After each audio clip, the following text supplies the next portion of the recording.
Hey, you geeks!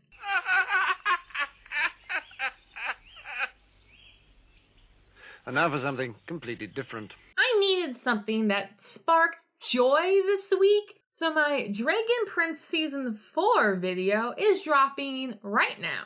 When it rains, it pours, and the Dragon Prince has been dropping so many promos and clips and content that I can barely keep up. I'm focusing today on the primal sources evident in the latest trailer to predict where our characters are going in Season 4. Spoilers through Season 3 of The Dragon Prince, of course, and the Rings of Power finale, because why not? Moon. Let's get the most important element out of the way first. This show's one true pairing. Rayla and Callum are back. You look nice, Callum. Or at least their relationship remains ongoing. When Through the Moon dropped with its paradigm-shifting plot, I had feared that casual fans would go into Season 4 with insufficient context to keep up with Rayla's character development, and the overall plot would be weaker for it. However, between the recently released clips... This'll always just be the anniversary of the day she left. And Rayla's short story on the Dragon Prince's website, I think the show has given enough context for Rayla's decision to up and leave and seemingly abandon Callum.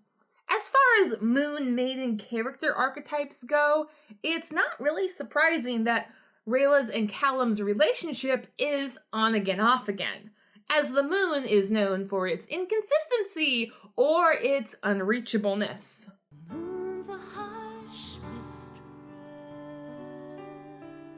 So I appreciate that they are trying to write Rayla's inconsistency as a side effect of her devotion, or at least that's how she rationalized it in her letter.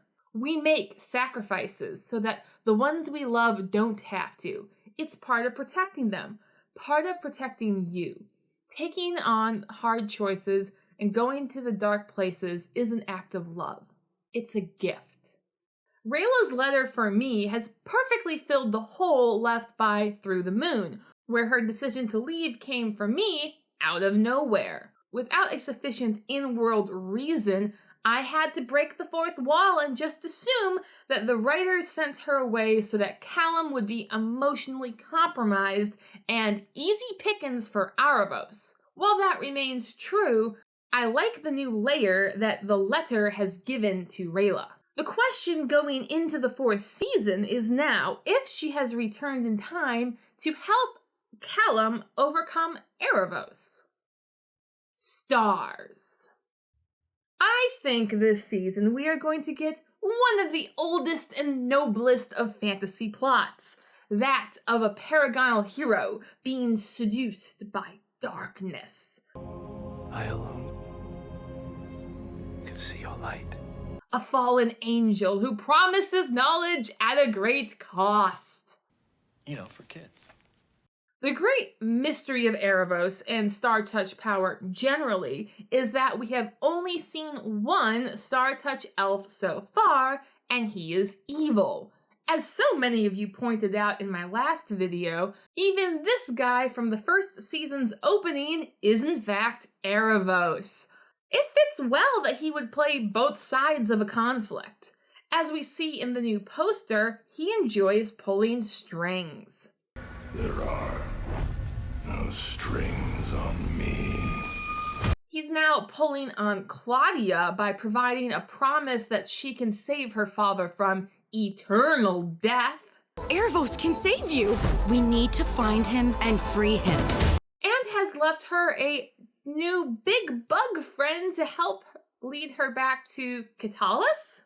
Despite her actions in the Season 3 finale, I like that the show is keeping her human. I want you to meet my new boyfriend, Terry! Terry seems to like her dark magic and all. We see him helping her prepare to attack the Storm Spire, or at least the Dragon Queen's counselor. Maybe she's went there looking for the mirror to free Aravos.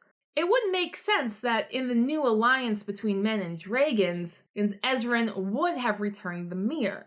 But also, I'm not sure Ezran has shown the mirror to anyone who knows what it would be.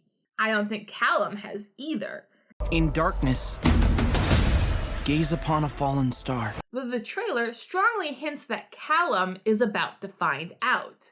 We see the Star Touch elf sigil on the key of Aravos shine, but I don't think the cube is lighting for the mirror. If it were that simple, you'd think he would have noticed the cube glow before now.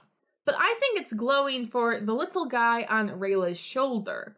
I have no idea what that is, besides evidently a creature of the Star Arcanum, and more importantly, a less evil way for Callum to learn about the Star Arcanum.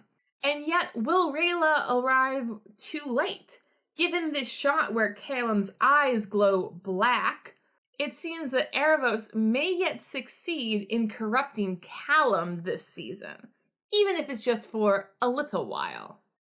Earth and Sky. Sing out, Earth and Sky. Now that I've got that out of my system, the trailer tells us that King Ezran has a new quest. The Queen of the Dragons is coming. The Dragon Queen is coming to Katalis! And somehow, it's going to lead to Ezran and Zim facing off against what I believe is an Earthblood dragon? We know that dragons can come from any arcanum. We've seen fire dragons, sky dragons, so now earth dragons make sense. We also see these new unknown creatures of the Earth Arcanum, I would assume. They don't seem very pleased with our crew. At least I think this is Callum shooting them with lightning. He doesn't usually do that to friends. Given Terry's chill nature with Claudia's dark magic, she brought you back from the dead. Wow! And the absence of an Earthblood elf in the opening scenes, Elves and the dragons put a stop to the madness. I wonder if we're not going to see a new faction emerge of elves. Those who are sympathetic to humans despite their use of dark magic. Rather, they hate the sky, moon, and fire factions for their holier-than-thou attitude against dark magic users. Hence, the Dragon Queen, a sky dragon, may ask Ezran to go visit the Earth Dragons and sue for peace. I believe Ezran's little speech from the trailer is directed to the Earth Dragon. We all want peace and we all want love. I, for one, am excited to see Ezran take ownership of his throne. He may still be a kid, but he's also a king. Fire. Lastly, we have the Sunfire Elves, once so proud in their great city. Your arrogance is so predictable. They are now a displaced people, with their scepter of power in the hands of an angsty teenager, far, far away. From the short stories, we now know that Janae has become queen of her people, and her relationship with Amaya has gotten steamy. Amaya seemed surprised, but softened as Janae brushed a thumb over the scars on Amaya's palm. Scars that Janae herself had burned there the day her sister had died. I carry a healing salve now, she said, because I never wish to hurt you again. Amaya's hand tightened around Janae's. Their eyes met. Unless it was a trick of the light, the general's cheeks had reddened. Crackledrake did an excellent job of convincing me that Amaya and Janae are in a committed romantic relationship. And I am not great at picking out same-sex sexual tension. From a writing perspective, I can appreciate that this is so much better written than the Korrasami shoo-in of Legend of Korra. Thus, the shot in the trailer where they look like they will exchange vows this season feels completely earned. And I'm pretty sure that the whiplash scene is just a training sequence. Lastly, the trailer shows us a scene of Sunfire elves who are very worked up. I don't know why, or how related it is to the main plot. My theory is that the Sunfire elves, now displaced, have migrated to Earthblood lands, and the two factions aren't getting along. Hence why the Dragon Queen might come and ask Ezrin to go ask the Earth Dragons for peace. I also don't know why this girl's hands are bandaged, but I highly doubt Janae is going to cut off her hands. I have no doubt that Janae will try to be a good queen of the Sunfire Elves. However, their history of pride and greatness is most definitely going to cause drama between, if not the Earth faction, then just humans in general. And I am so here for all of that drama. All in all, The Dragon Prince has a rare gift among fantasy TV shows.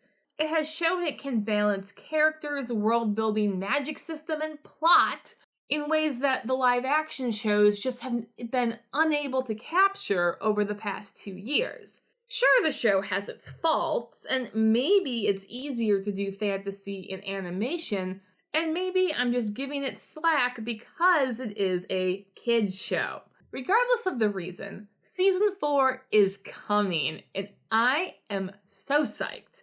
And of course, I will be dropping a full review of that as soon as the show comes out. Thank you for watching. Please like, share, and subscribe if you would like to see more. Your patronage is greatly appreciated.